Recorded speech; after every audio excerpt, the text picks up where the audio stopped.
You think the Vikings were just mindless barbarians in horned helmets. You think their world was a simple one of raiding, feasting, and dying gloriously in battle. Tomorrow, you'd wake up to find your torn shirt was legal grounds for your wife to divorce you, take all your property, and leave you a social outcast. Viking society wasn't simple chaos. It was a paranoid labyrinth of sexual rules so extreme, so publicly invasive. They governed everything from poetry to warfare in ways that make modern courtrooms look like a playground. What you're about to hear isn't the heroic saga taught in classrooms. It's the raw, unfiltered truth, pulled from the original law codes and eyewitness accounts, about how our ancestors built an entire civilization on sexual terror. The man's face drained white as the word left his accuser's lips. Ragr. That single syllable had just signed his death warrant. In the packed thing, the Viking assembly court, Enivate, warriors gripped their sword hilts. Everyone knew what came next. The accused had three choices: kill his accuser immediately, accept total social death, or face outlawry. There was no fourth option. The word rag meant something like unmanly or passive in bed, but its implications went far deeper. Vikings had created a two-tier citizenship system based entirely on perceived sexual behavior. At the top sat real men, those who penetrated. At the bottom cowered the urgi, those suspected of being penetrated. And suspicion was enough to destroy everything. Here's where it gets dark. The law codes were explicit. Call a man Ragr, and he could legally kill you on the spot. No trial needed. But if he didn't, if he hesitated even a moment, the accusation stuck. He'd lose his property rights. His testimony became worthless in court. His children could be enslaved. All from one word. The paranoia this created was suffocating. Men watched each other constantly. Did he stand too close to another warrior? Did his voice crack during battle cries? Did he show too much emotion at his father's funeral? Any sign of softness could trigger accusations. But the real genius of this system was how it made men police themselves. Warriors would kill their closest friends rather than let suspicions fester. The sagas record case after case. Gudmund killed his shield brother for a joke about swimming together. Thorstein murdered his cousin for mentioning he'd once worn a torn shirt that showed his chest. Sound familiar? The legal texts spelled out exactly which words demanded blood. Ragr was instant death. Strodin, meaning used sexually. Same result. Swordin, one who is penetrated. Immediate violence required. These weren't slurs. They were legal death sentences. And then things went sideways with compound insults. Call someone grey-bearded Ragr, and you'd insulted both their masculinity and their age. That required double compensation, ARY, or double the bloodshed. The law code from medieval Iceland lists 16 pages of sexual insults and their required responses, 16 pages of words that meant kill or be killed. Women weren't exempt from this system, but their accusations worked differently. A woman calling another woman unmanly meant nothing, but accuse a woman of sexual availability, of enjoying it too much? That triggered the same violence. Holgerd, yes, the same one from our opening, once had 3 men killed for suggesting she'd been friendly with a travelling merchant. The paranoia extended to clothing, gestures, even facial expressions. Men practiced their walks to avoid seeming soft-hipped. They deepened their voices artificially. They grew beards specifically to avoid beardless insults.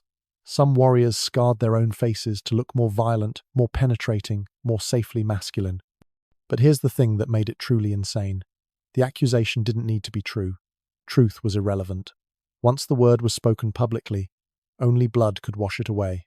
The sagas describe men killing their own sons who'd been accused, just to prove their own masculinity remained intact. This system created a society where every conversation could turn lethal, where men murdered friends for poorly chosen words, where showing mercy meant accepting sexual suspicion, where kindness itself became legally dangerous. But these words were just the beginning. The gods themselves had already set more twisted examples. The thunder god's hammer wasn't just a weapon, it was heading straight for the bride's lap. Every Viking wedding night started the same way. The new bride sat on her marriage bed, while the groom placed Thor's hammer Mjolnir between her thighs. Not a replica, not symbolically. The actual ritual hammer, heavy enough to break bones, pressed against her body while the witnesses chanted. This wasn't subtle. This was the gods themselves blessing the union through divine penetration. But Thor's hammer was tame compared to what the other gods got up to. Take Loki, the shape-shifting trickster who routinely switched genders and species for sex. The stories every Viking child heard around winter fires included Loki transforming into a mare, getting mounted by a stallion, and giving birth to Sleipnir, Odin's eight-legged horse. Let that sink in. The gods' own stories featured graphic shape-shifting bestiality resulting in monstrous offspring, and Vikings told these tales to children as religious education. Here's where the paradox kicks in. The same culture that would murder a man for wearing the wrong shirt celebrated gods who cross-dressed and switched reproductive roles. Thor himself dressed as a bride once, complete with wedding dress and veil, to infiltrate a giant's feast. Odin practiced effeminate magic that required him to bottom for other spirits. The chief god of the Vikings was, by their own legal definitions, Ragr. But mortals who imitated the gods? Death sentence. The wedding hammer ritual went beyond symbolism. After the hammer blessing, the entire wedding party followed the couple to their bedchamber, not to leave, to participate. The witnesses would sing increasingly explicit songs about what the couple should do. They'd shout instructions. They'd bang drums to establish rhythm. Some regions required the bride's mother to physically guide the groom, all while Thor's hammer still lay on the bed, its presence making the act sacred. And then things got dark with the morning after. The bloodied sheets had to be displayed publicly, not just shown, examined by the same witnesses who'd participated the night before. They'd check for appropriate blood quantity. Too little meant the bride wasn't virgin. Too much suggested violence. The sheets became legal documents, stored for potential future court cases. The religious rituals went deeper. During harvest festivals, communities reenacted divine couplings. Selected couples would perform in fields to ensure crop fertility. The entire village watched, treating it as religious theatre. Children attended. Participation wasn't optional. Refusing meant risking the harvest, angering the gods, betraying the community. But wait, it gets worse. Some regions practiced sacred marriages between humans and god representations. A woman would be married to a statue of Freya, the fertility god famous for his massive erection. The marriage was legally binding. She couldn't remarry. She had to perform ritual duties with the statue during festivals. In front of everyone, these same communities that watched their neighbors simulate sex with statues would execute a man for a torn shirt. The cognitive dissonance was staggering. Gods could shapeshift, cross-dress, bottom, and birth monsters. That was divine mystery. Humans showing a collarbone, instant social death. The myths provided one more twisted element: divine rape as comedy. The gods constantly assaulted humans and each other, and Vikings found it hilarious. Thor's hammer between the bride's thighs wasn't just blessing, it was reenacting all those divine sexual assaults that filled their mythology. Every wedding night started with ritual reenactment of divine sexual violence. Young Vikings grew up with these stories.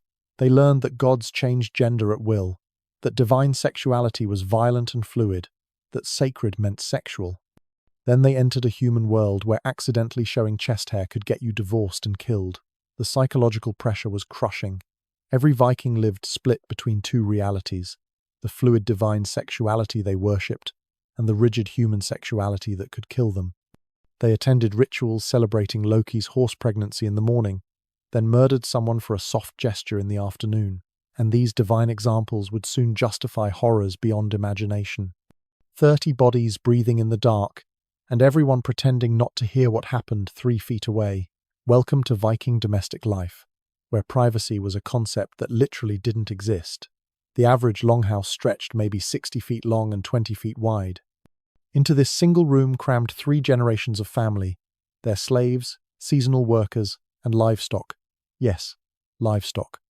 Cows and horses lived at one end, humans at the other, all under the same roof, all sharing the same air, thick with smoke and animal stench.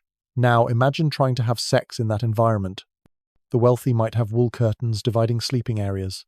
The poor had nothing. Newlyweds consummated marriages, while grandparents lay an arm's length away. Children grew up hearing every grunt, every moan, every whispered endearment their parents shared. Privacy was so foreign that Old Norse didn't even have a word for it. Here's the thing. Vikings weren't ashamed of sex itself. They were terrified of performing it wrong. Every sound you made was judged. Too loud? You're showing off? Too quiet? You're hiding something shameful. The wrong noise at the wrong moment could start rumors that ended in blood feuds. The architecture made everything worse. Longhouses used massive central fire pits for heat and cooking.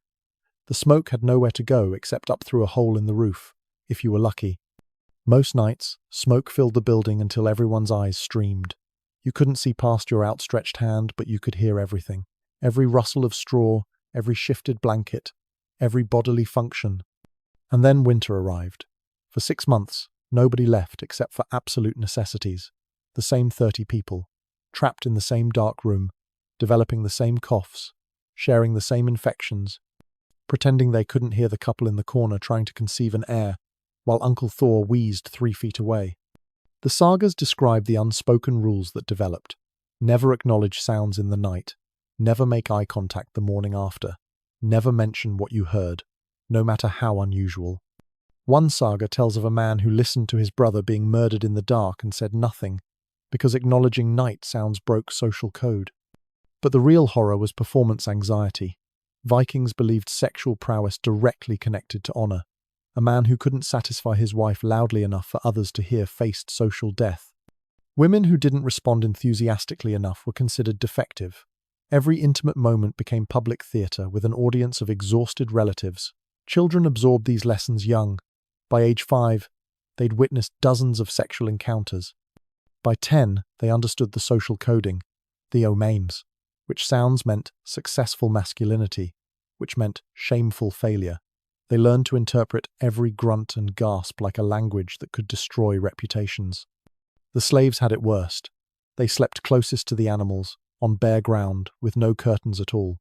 Free Vikings used them sexually without restraint, often in full view of everyone. The morning milking might include watching your owner take a slave girl against the cow stall. Just another morning in the longhouse. Some tried to find privacy outdoors. Summer nights saw couples sneaking to barns or fields. But this carried its own risks.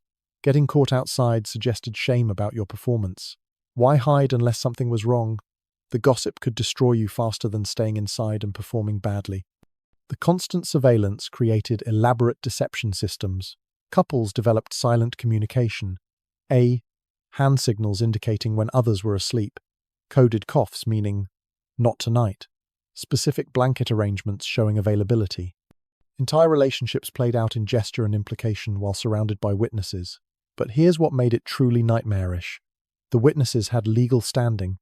That aunt who pretended to sleep through your wedding night, she could testify about your performance in divorce court. Those children who heard you every night for years, they'd grow up to become witnesses for or against your sexual adequacy. The psychological pressure was relentless.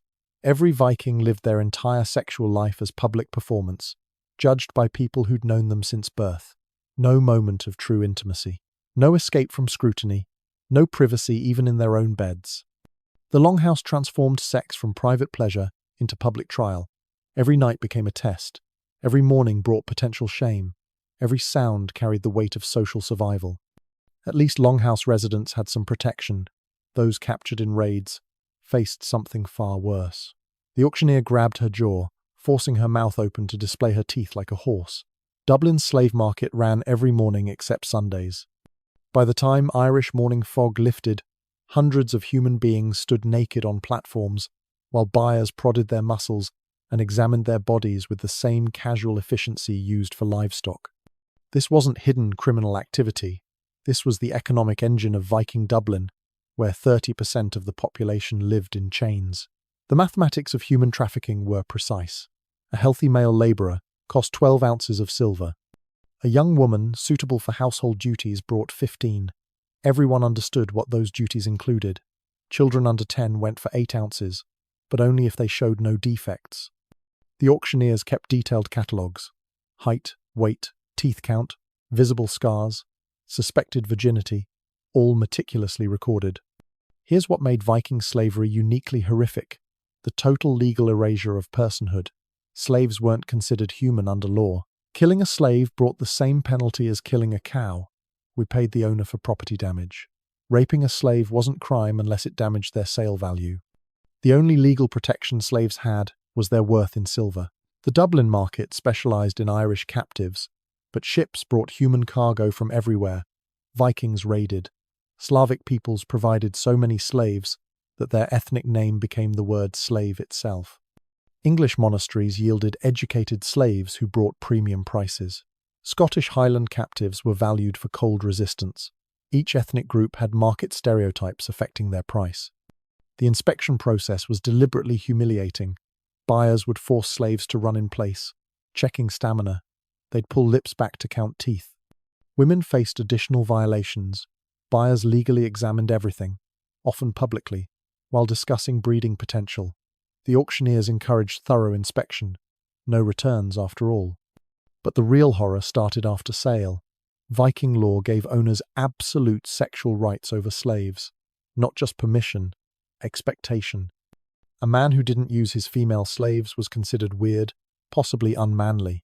The same culture that policed free people's sexuality to murderous extremes gave total license with slaves. No limits, no protection, no recourse. Children born to slaves created complex legal situations. If the owner acknowledged paternity, the child might gain freedom. Yes, or might not, depended entirely on the owner's whim. The sagas casually mention men with dozens of slave-born children, some freed, some sold, some kept for future labor. Women had no say in any of it. The psychological torture went beyond physical abuse. Slaves had to watch their children sold away like cattle. They served at feasts where their captors joked about killing their families. They slept in the same longhouses, breathing the same air as people who viewed them as walking property. Some served the very warriors who'd burned their villages and murdered their parents. Female slaves faced specific hells. Beyond regular rape, they could be loaned to guests as hospitality. Refusing meant beatings or death. Pregnancy meant either abortion through violence or bearing children who'd be sold away. Some owners used slaves for public entertainment at feasts, forcing them to perform sexually for drunk warriors' amusement. The market's efficiency was terrifying. Dublin slave traders developed transportation networks spanning from Iceland to Constantinople. They had standardized pricing guides. They offered bulk discounts. They pioneered human trafficking techniques that would be used for centuries. All of it legal, regulated, taxed by the authorities. Even death offered no dignity. Slave bodies were disposed of like garbage. No funeral rites, no burial mounds, just mass pits outside town. Unless, of course, their owner died first. Then slaves faced one final horror, being selected as grave goods, buried alive to serve in the afterlife. The numbers are staggering. At its peak, Dublin's market sold thousands of humans annually. Entire Irish bloodlines vanished into Viking slave networks. Generations lived and died as property, their names erased, their stories untold except as casual mentions in their owners' sagas. Some slaves adapted, even thrived within limits. They learned Norse, adopted Viking customs, earned gradual freedoms, but most lived short, brutal lives as human cattle. The lucky ones died quickly in labor. The unlucky ones survived decades of systematic dehumanization, watching their children suffer the same fate. These slaves would soon discover that even death offered no escape. She volunteered to die, but first she had to service 6 men while the angel of death watched. Ibn Fadlan couldn't believe what he was witnessing. The Arab diplomat had traveled far into Viking territories, but nothing prepared him for the funeral of a Viking chieftain. The slaves were asked who would join their master in death. A young girl raised her hand. Volunteering meant better treatment for her final days than she'd known in years of slavery.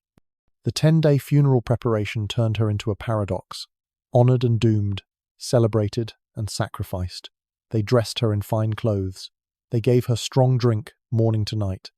They let her sing and laugh and pretend these were her wedding preparations. Everyone played along with the fiction while building the funeral pyre that would consume her. But first came the ritual that made even hardened Viking warriors uncomfortable.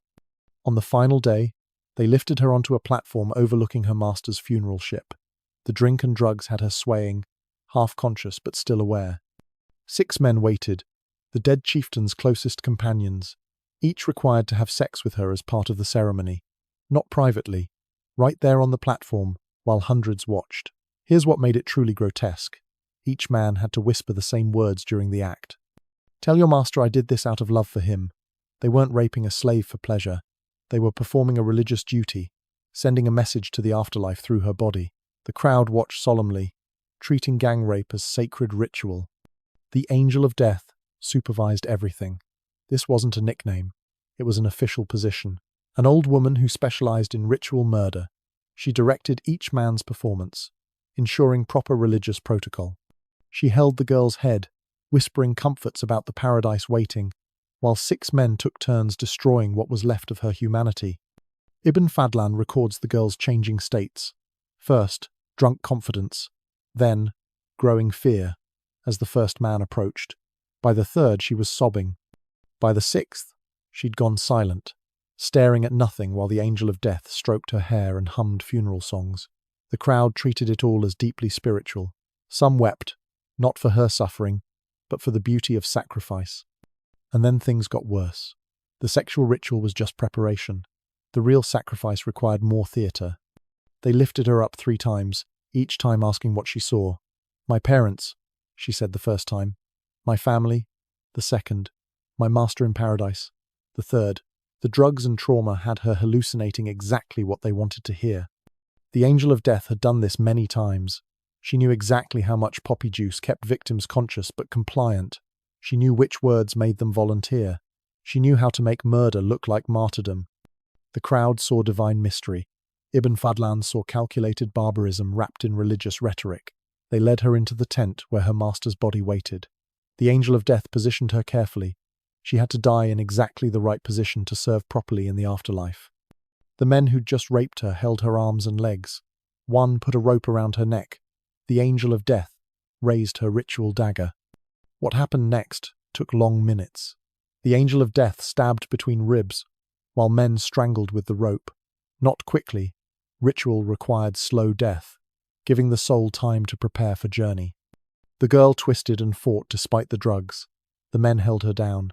The Angel of Death kept stabbing, carefully avoiding immediately fatal spots, while the rope tightened incrementally. The crowd outside sang louder to cover the sounds. They beat drums and shields, creating walls of noise, not from shame, from religious ecstasy. They were sending a messenger to the gods, and the violence was part of the message. The greater the suffering, the more powerful the magic. When she finally died, they arranged her body next to her master's, positioning her hands in servant's posture. Then they lit the ship. The crowd cheered as flames consumed both bodies. The Angel of Death led prayers, thanking the girl for her service. Warriors competed to throw the most expensive goods onto the pyre, showing devotion. Ibn Fadlan vomited behind a tent. When Vikings asked why he was upset, he couldn't make them understand. They saw beauty where he saw horror. They saw willing sacrifice where he saw drugged murder. They saw sacred ritual where he saw systematic torture designed to look like religion. This wasn't the only way Vikings turned violence into sexual performance. The blade didn't aim for his heart or throat, it went lower, carving a message everyone would understand. The battlefield outside Uppsala was littered with the wounded when Thorkel found his rival Bjorn among the dying. Instead of granting a warrior's death, Thorkel did something that would echo through generations. He sliced carefully, precisely, carving the shape of female genitals into Bjorn's forehead.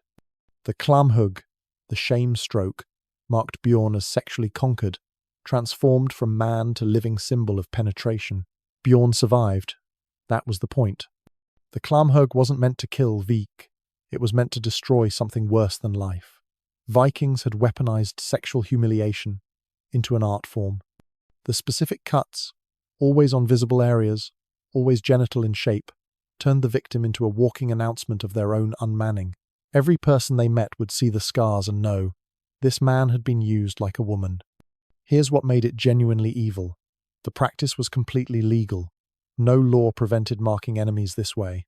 In fact, delivering klamhugg in battle showed creativity, psychological warfare skills that other warriors admired. The sagas record admirers discussing particularly artistic shame strokes the way modern people discuss sports plays. The social death was instant and total. Bjorn couldn't enter the Great Hall anymore. His presence would pollute other warriors. His wife could legally divorce him without cause. His children could disown him. His property became contestable, all from scars that proclaimed him sexually defeated, penetrated, made woman. Some tried to hide the marks. They grew their hair long, wore unusual clothes, avoided public gatherings, but hiding confirmed shame. Real men would display battle scars proudly, except these weren't battle scars. They were rape declarations, carved in flesh, and everyone knew the difference. The practice evolved into elaborate variations. Some warriors specialized in specific patterns. One saga mentions a fighter known for carving realistic vulvas so detailed that viewers could identify individual features. Others preferred abstract symbols that suggested penetration without explicit representation. The artistry became competitive, with warriors trying to outdo each other in shameful creativity. But wait, it gets darker. The Clamhug created a caste of living ghosts. These marked men couldn't die honorably in battle. No warrior would fight them properly.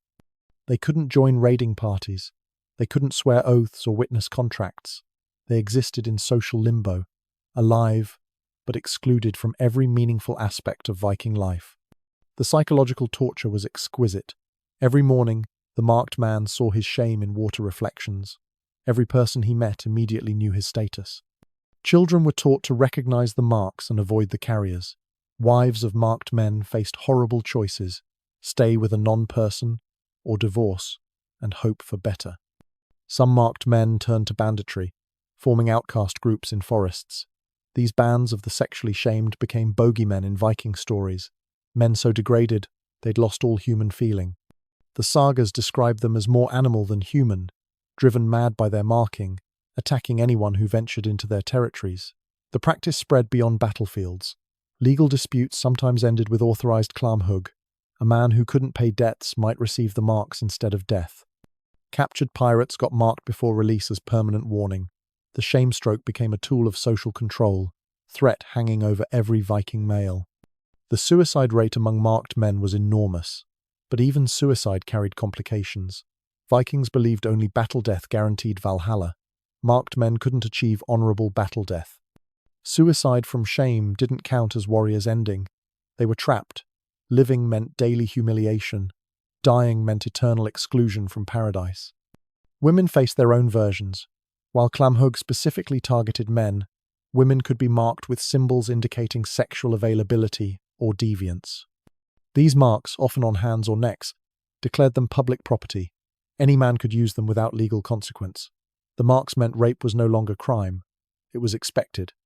The truly sick part? Vikings saw this as merciful. They could have killed enemies outright. Instead, they let them live with marks that made life worse than death.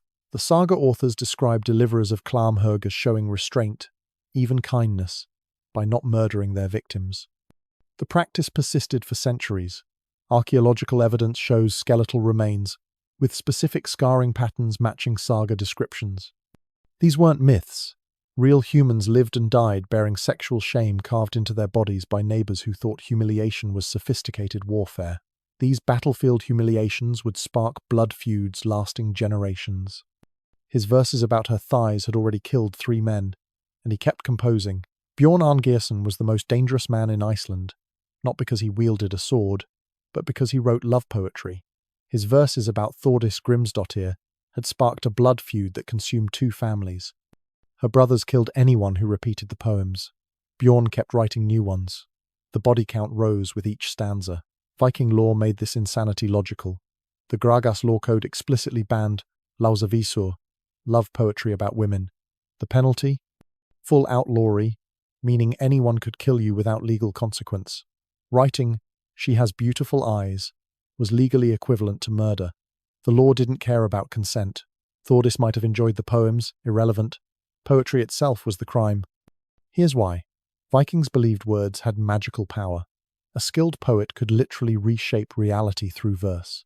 Love poetry didn't just describe desire, it created it, forced it, made women helplessly attracted against their will. Every passionate verse was essentially a rape spell, violating women through supernatural compulsion. The paranoia went deeper. Vikings thought poetry could physically affect women's bodies. A verse praising a woman's breasts might make them ache for the poet's touch. Lines about her thighs could make her legs fall open involuntarily. The more skilled the poet, the more dangerous his words.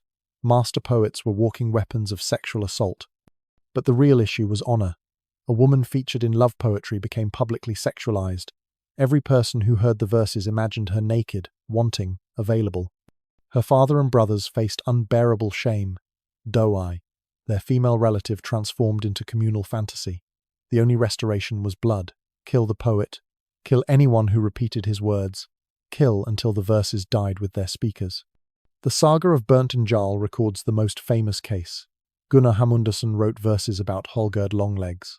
Not explicit verses, CSA, just mentions of her hair like golden fire, her stride like a queen's. These mild compliments launched a feud, killing over 40 people. Hallgerd's own husband joined the killing, despite privately agreeing she did have nice hair. The poetry itself followed strict rules that made it more dangerous. Viking verse used complex meters and intricate wordplay. A skilled poet could hide sexual meanings in seemingly innocent phrases. Your wheat field awaits harvest might mean exactly that, or might describe pubic hair ready for ploughing. Every poem became a puzzle that listeners obsessively decoded for hidden obscenity. Poets knew the risks and wrote anyway. Some claimed divine inspiration. Odin himself was patron of poetry and madness. Others were genuinely lovesick, composing verses they knew would kill them. The sagas describe poets writing final verses while their killers climbed the walls, finishing the last line as axes split their skulls. Women sometimes commissioned revenge poetry. If someone wrote verses about you, you could hire a better poet to write worse verses about them. Poetry battles erupted, competing verses growing more explicit until someone snapped and started killing. These verse feuds could last generations, each family's poets adding new stanzas to ancestral insults. The law tried increasingly desperate measures. Some regions banned all poetry about women, even praise of mothers or sisters. Others required poems to be reviewed by law speakers before public recitation. Nothing worked. Vikings loved their complex verse forms too much to abandon them, even when poems meant death. The Christian conversion made things worse. Monks introduced new poetic forms from Europe, creating hybrid verses that Viking law hadn't anticipated. Latin-Norse combinations allowed poets to encode messages across languages. Christian themes provided cover for sexual imagery. HI. Suddenly, every salvation might mean orgasm, every resurrection an erection. Secret poetry societies formed. Groups met in hidden locations to share banned verses, memorizing each other's work to preserve it. If one member died, others would continue reciting their poems, keeping the offensive verses alive. These poetry cults became targets for massive manhunts. Entire groups of scholars died for remembering rhymes about someone's daughter. The saga of Cormac and Steingirth shows the ultimate tragedy. Cormac loved Steingirth but couldn't marry her. Her family forbade it. He wrote increasingly desperate verses about his passion. Her family kept killing his friends. He kept composing. By the saga's end, both families were destroyed. Steingirth was miserable in a forced marriage, and Cormac died in exile, all for poems about a woman he genuinely loved. But Vikings didn't just regulate poetry. They turned marriage itself into a blood sport. The newlyweds could hear them breathing outside the door, waiting for proof. 6 witnesses pressed against the thin wooden wall, straining to hear consummation. Not perverts, legal observers, required by law to verify the marriage's validity. The bride, Astrid, age 15, tried to focus on her new husband while knowing her father stood among the listeners. The groom, sweating through his wedding tunic, faced the ultimate performance anxiety, failed tonight, and the marriage dissolved. Viking marriage law required witnessed consummation, not just someone hearing it happened, multiple witnesses, confirming specific sounds at specific times. The observers would testify later about what they heard. Too quiet meant possible failure. Too quick meant inadequate performance. The witnesses judged everything, and their judgment had legal weight. Here's what made it worse. The witnesses were always family members or close friends. Your uncle, your father-in-law, your childhood mentor, Shiar, all gathered outside your door, analyzing your sexual performance. They'd discuss it afterward. Did you hear that grunt at the end? Sounded forced. The rhythm seemed off. She didn't cry out properly.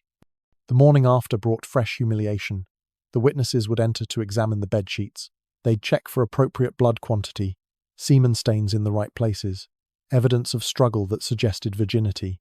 The sheets became legal documents, carefully preserved in case of future disputes. Some families kept wedding sheets for decades, ready to produce them in court, but that was just the beginning. Viking law allowed, sometimes required, witnesses for ongoing marital relations. If a woman claimed her husband wasn't performing duties, she could demand witnesses to verify.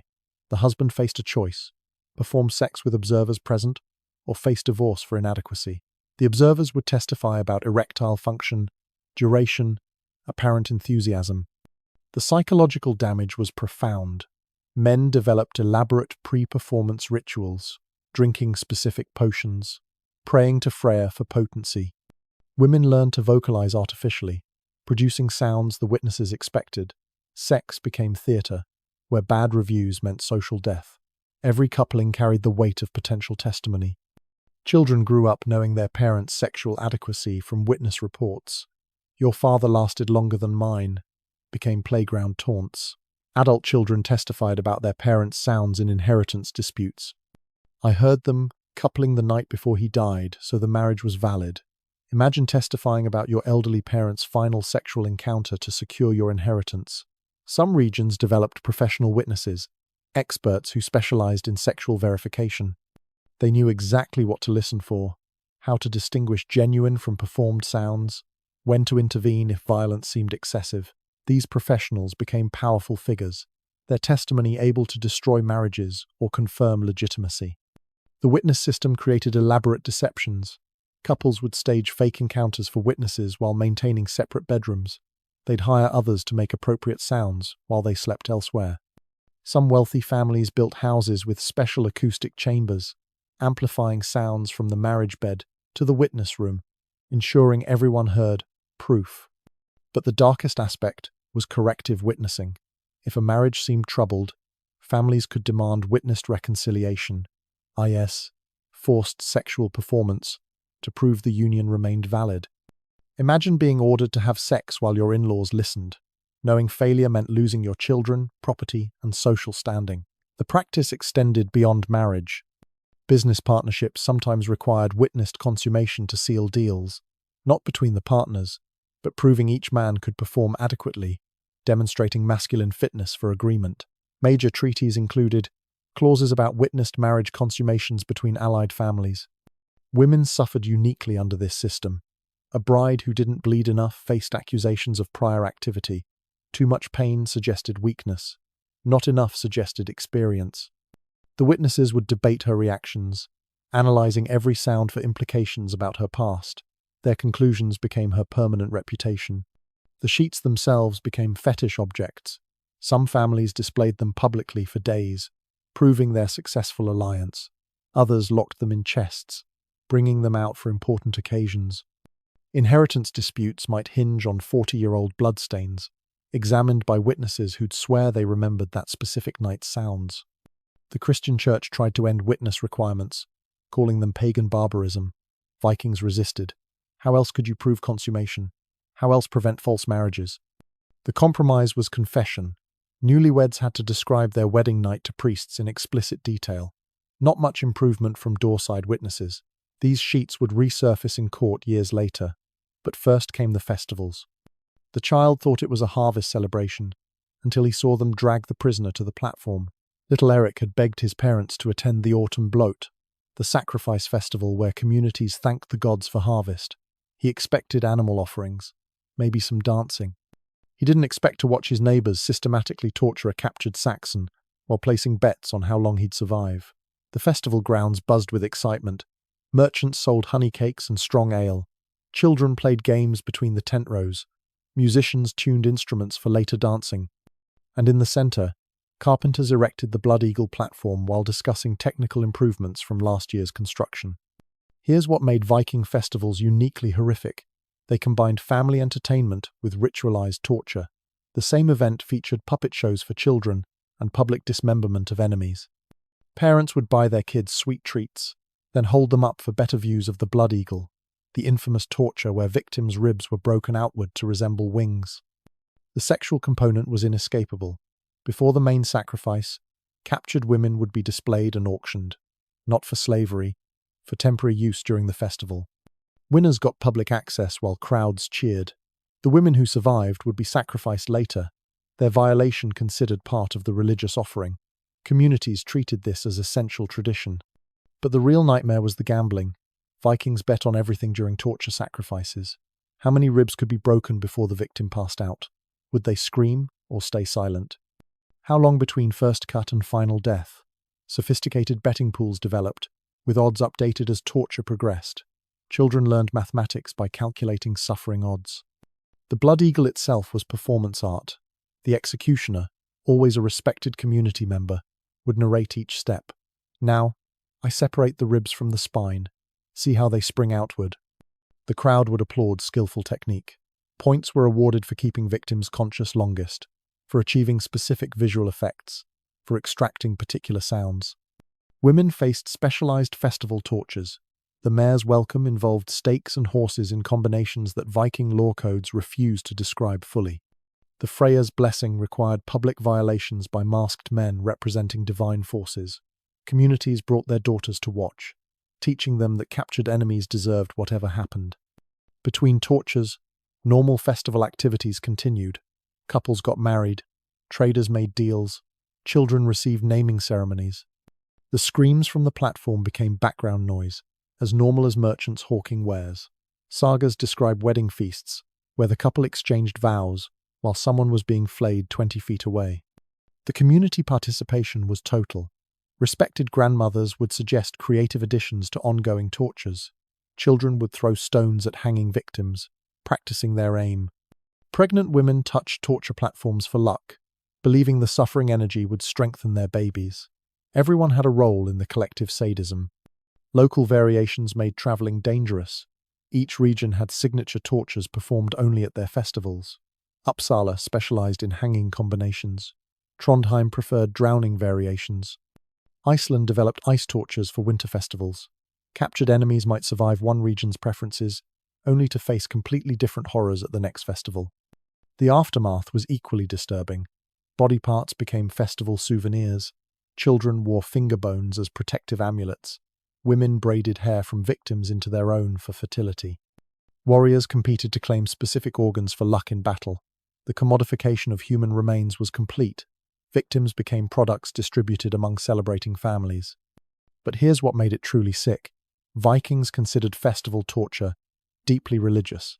They weren't just hurting enemies, they were feeding the gods' hunger for pain. The more suffering extracted, the better next year's harvest. Bad weather meant insufficient torture offerings. Communities that showed mercy faced divine punishment through failed crops. The children raised in this environment absorbed clear lessons. Enemies weren't human. Suffering was entertainment. Sexual violence was religious duty. Community bonding happened through collective brutality. By adulthood, they'd eagerly bring their own children to watch, continuing the cycle. Some victims were kept alive between festivals, imprisoned for months to heal before next season's torture. These long-term captives faced unique hells, nursed to health by the same people planning their eventual dismemberment, fed well to ensure strength for proper suffering, treated almost kindly between festivals, then destroyed for entertainment. The festival torture economy was substantial. Executioners commanded high fees. Platform builders developed reputations across regions. Merchants specialized in torture supplies, specific knives, restraints, chemicals that prevented unconsciousness. Innovation was constant, each community trying to develop signature methods that would draw larger crowds. These festivals normalized atrocity so completely that Vikings couldn't understand foreign disgust. When Christian missionaries condemned the practices, Vikings asked how else they should thank the gods. When traders from other cultures refused to attend, Vikings considered them suspiciously weak. The torture wasn't hidden shame, it was celebrated tradition. And for women trying to escape such horrors, the path to divorce was its own form of torture. She had to say the words in exactly the right place, or remain trapped forever. Gudrun had practiced the phrase 1,000 times. I declare myself divorced from Thorstein Egilson. Simple words, but Viking law demanded she speak them in 3 specific locations, with specific witnesses, within specific timeframes. One mistake, wrong doorframe, wrong witness, wrong lunar phase, and she'd remain married to the man who'd broken her jaw last winter. The first declaration had to happen at their bed, not beside it, not near it, that she had to be touching the exact spot where they'd consummated marriage. Thorstein knew this, so he'd started sleeping with weapons, forcing her to attempt declaration while he held an axe. The witnesses, terrified of violence, often fled before she could finish speaking. Location 2. The main doorframe of their longhouse, During a meal with at least 5 adult witnesses present, Thorstein countered by never eating at home, forcing her to wait weeks for opportunities. When she finally caught him at breakfast, he stuffed her mouth with bread before she could complete the phrase. Legally, muffled words didn't count. She had to start over. The third declaration was the killer, at the local thing assembly, before the law speaker and gathered community. But Thorstein could legally prevent her attending by claiming she was needed for harvest work, or sick, or ritually impure. The excuses were endless, and each delayed assembly meant restarting the entire process. Here's what made Viking divorce laws particularly cruel. They gave women theoretical rights while making execution nearly impossible. Yes, women could divorce for violence, inadequate sex, or cross-dressing, but they had to navigate a legal maze designed to exhaust and discourage them. Most gave up after the first few attempts. The witness requirements alone were nightmarish. Each declaration needed different witnesses, relatives for the bed, neighbors for the doorframe, community leaders for the assembly. But these witnesses faced retaliation from angry husbands. Many refused to participate, others demanded payment. Some agreed, then mysteriously forgot what they'd heard when questioned later. Timing mattered too. Declarations during certain moon phases carried more weight. Speaking on specific days brought divine favor. But husbands controlled household calendars, could claim ignorance of proper timing, forcing wives to wait for next astronomical alignment, a process that should take weeks stretched into years. The physical dangers were constant. Viking law allowed husbands to reasonably discipline, wives attempting divorce. Broken bones were reasonable. Knocked teeth were reasonable. Everything short of permanent maiming was reasonable. Women navigated divorce proceedings while healing from their husbands' reasonable disciplinary actions. But Gudrun had advantages. Her brothers were powerful, willing to stand as witnesses despite Thorstein's threats. Her father was wealthy, able to bribe officials for favorable scheduling. Most importantly, she'd memorized every legal loophole, every technical requirement, every possible counter-strategy. The morning of her third attempt, Thorstein tried new tactics. He'd invited 20 of his warriors to breakfast, filling the longhouse with armed men. He sat by the doorframe, blocking it partially. He'd spread honey on the threshold, hoping she'd slip and mispronounce the legal formula. Gudrun navigated it all. She spoke clearly despite the warriors' deliberate coughing. She maintained balance on the slippery threshold. She named each witness formally while Thorstein's men tried to drown her out with singing. The words came out perfectly. Before these witnesses, at this doorframe, during this meal, I declare myself divorced from Thorstein Egilson. The assembly declaration should have been easiest. Public, protected, formal. But Thorstein made one last play. He accused her of theft, claiming she'd taken household items while leaving. The law speaker had to investigate before allowing her declaration. The investigation would take months, possibly years, unless Gudrun produced witnesses to every item she'd taken, receipts for things she'd brought into marriage, testimony from merchants about her personal purchases. She'd anticipated this move 2 years ago, keeping meticulous records. The law speaker found no grounds for delay. Standing before the assembly, bruised but unbroken, Gudrun spoke the final declaration.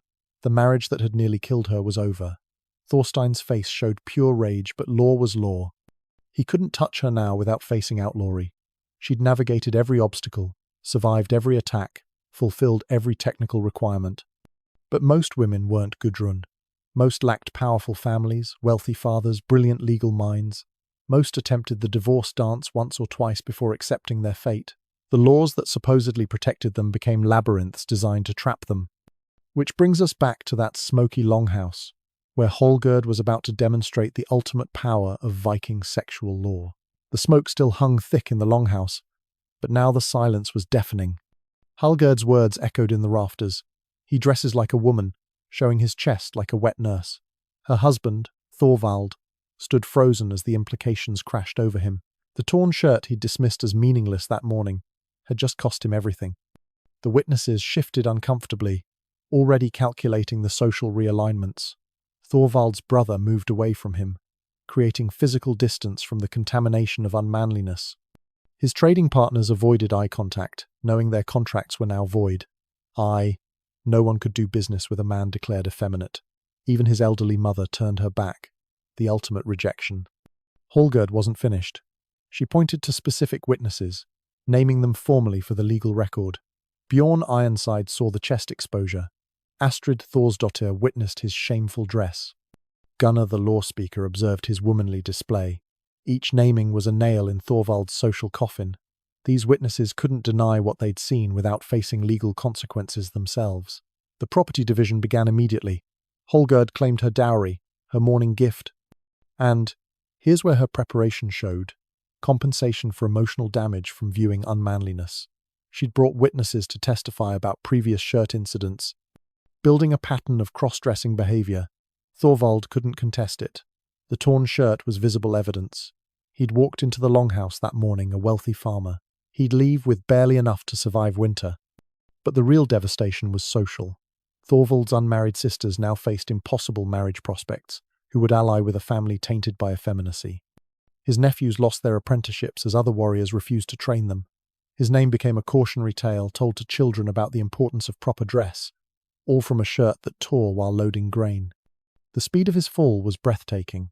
By sunset, former friends crossed streets to avoid him. The blacksmith refused his business. The tavern keeper suggested he drink elsewhere. Even beggars rejected his charity coins, fearing contamination from acknowledged unmanliness. Viking society had perfected social death, and Thorvald was experiencing it in real time. Holgerd, meanwhile, emerged transformed. No longer just another farmer's wife, she'd proven herself a master of sexual law. Other women sought her advice on divorce strategies. Men treated her with newfound wariness. Anyone clever enough to weaponize a torn shirt was dangerous.